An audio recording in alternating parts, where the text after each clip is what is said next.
ಈ ಪ್ರಯೋಗಕ್ಕೆ ಬಳಸಿಕೊಂಡಿರುವ ಸಾಮಗ್ರಿಗಳು ವಿದ್ಯುತ್ ಕೋಶಗಳು, ವಿದ್ಯುತ್ ಹಿಡಿಕೆ, ಸ್ಟೀಲ್ ತಂತಿ, ತಾಮ್ರದ ತಂತಿ, ದಾರ, ತಾಪಮಾಪಕ.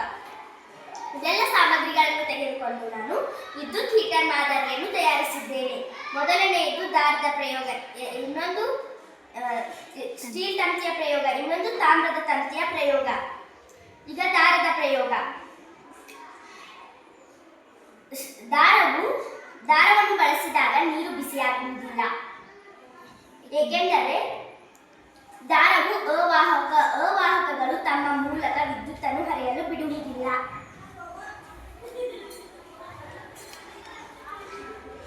ಇದು 22 ಡಿಗ್ರಿ ಸೆಲ್ಸಿಯಸ್ ಇದೆ. ಸ್ಟೀಲ್ ತಂತಿಯ ಪ್ರಯೋಗ.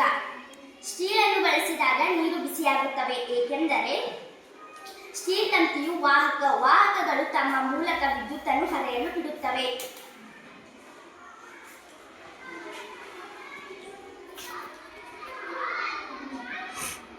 ಇದು 30 ಡಿಗ್ರಿ ಸೆಲ್ಸಿಯಸ್ ಇದೆ. ಈಗ ತಾಮ್ರದ ಪ್ರಯೋಗ. ಸ್ಟೀಲ್ ಬದಲು ತಾಮ್ರವನ್ನು ಬಳಸಿದಾಗ ನೀರು ಬೇಗನೆ ಬಿಸಿಯಾಗುತ್ತವೆ, ಏಕೆಂದರೆ ತಾಮ್ರವು ಸ್ಟೀಲ್ಗಿಂತ ಹೆಚ್ಚಿನ ವಾಹಕತೆಯನ್ನು ಹೊಂದಿದೆ. ಒಂದರಲ್ಲಿ 5 ಸೆಂಟಿಮೀಟರ್ ಇರುವ ತಂತಿಯನ್ನು ಹಾಕಿದ್ದೇನೆ, ಇನ್ನೊಂದರಲ್ಲಿ 10 ಸೆಂಟಿಮೀಟರ್ ಇರುವ ತಂತಿಯನ್ನು ಹಾಕಿದ್ದೇನೆ.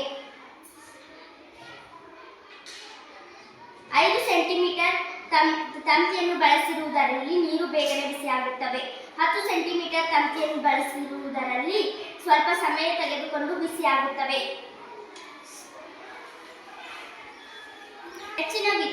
ಹೆಚ್ಚಿನ ವಿದ್ಯುತ್ ಹರಿಸಿದಾಗ ನೀರು ಬೇಗನೆ ಬಿಸಿಯಾಗುತ್ತವೆ. ಇದು ಶಾಖೋತ್ಪಕ ಪರಿಣಾಮದ ಅನ್ವಯವಾಗಿದೆ. ಇದರ ಉಪಯೋಗಗಳು ವಿದ್ಯುತ್ ಕೆಟಲ್, ವಿದ್ಯುತ್ ಇಸ್ತ್ರಿ ಪೆಟ್ಟಿಗೆಯಲ್ಲಿ ಈ ತತ್ವವನ್ನು ಬಳಸಲಾಗಿದೆ. ಧನ್ಯವಾದ.